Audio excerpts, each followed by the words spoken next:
going to see my idol again. Remember 4 years ago?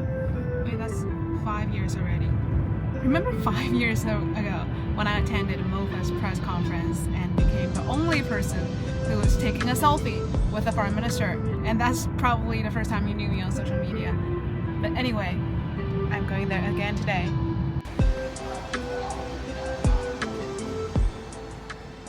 Still the same place with many more people.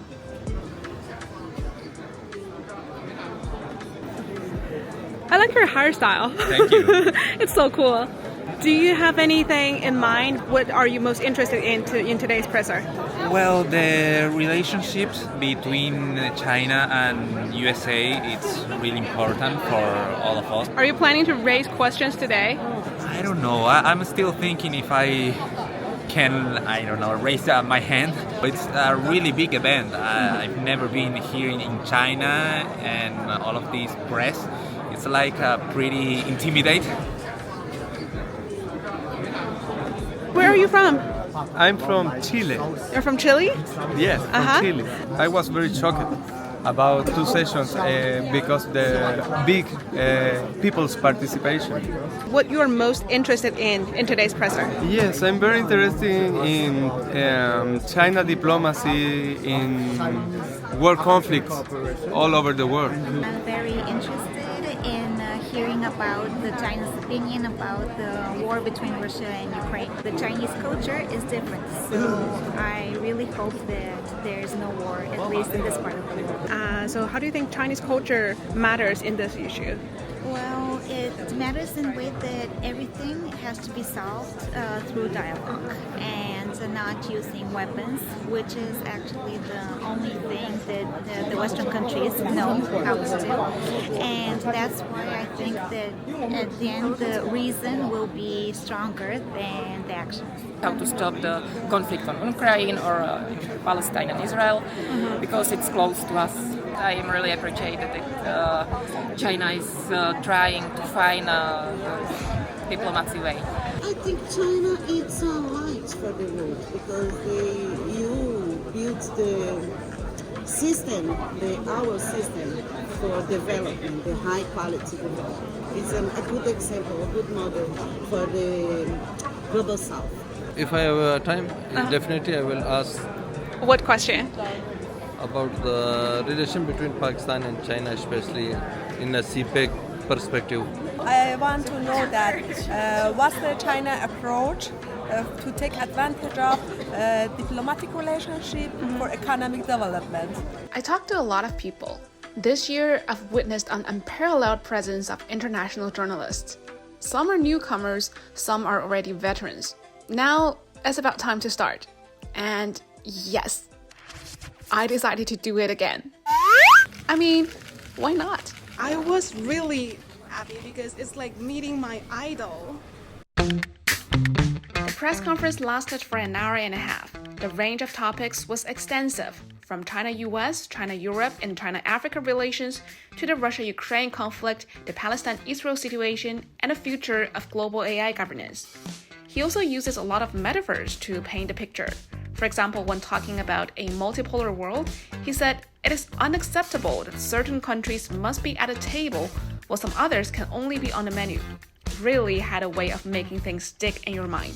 Mr. Wang is a wise man. We have a same direction to make the peace spread on all of the world. I noticed that you asked a question. So how do you feel about asking a question in the press conference? Very good, because it's very difficult to get a chance with this number of journalists here. It's a worldwide press conference. This is an international press conference, you see, and I think I did well.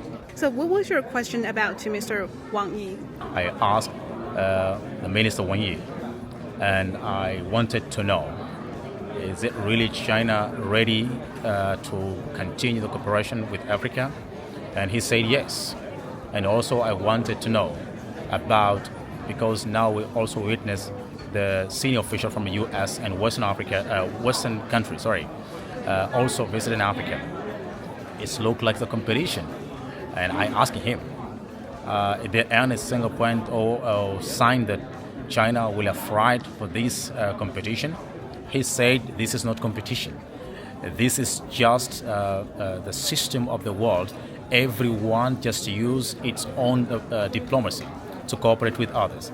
So the African continent and countries will decide themselves if we are going to cooperate with China or we are going to cooperate with the US or Western countries. So it means that Chinese government never force anyone to cooperate with China. They're just coming to you and give its ideas and its policies. I really like your piercing on your eyebrow. That is so cool. Is that a tradition? No, not as a tradition in my country, but it's disruptional. It's what? It's disruptional. It's not common. I'm not the only one I know with this. Really? That's so cool. What are your expectations about your Chinese sword? I want to change the vision of my country about China. We are so wrong about what is the real China. How do you want to do that? Videos. I'm a documentarist. I'm documentary. Everything I do, it's in video. And Okay. that's the way. I was just interviewed by Iran State Television just now asking about my takeaways from the presser. I said Prime Minister Wang Yi answered more than 20 questions, and when he mentioned China's diplomatic mediation in international affairs, he also mentioned Iran, that China assisted Saudi Arabia and Iran to re-establish diplomatic relations last year. He said, on all hotspot issues, China always promotes talk for peace. We never add fuel to the fire. And I think that's one of my favorite quotes in the presser. Alright, that's another day of mine at the 2 sessions. See you in the next video.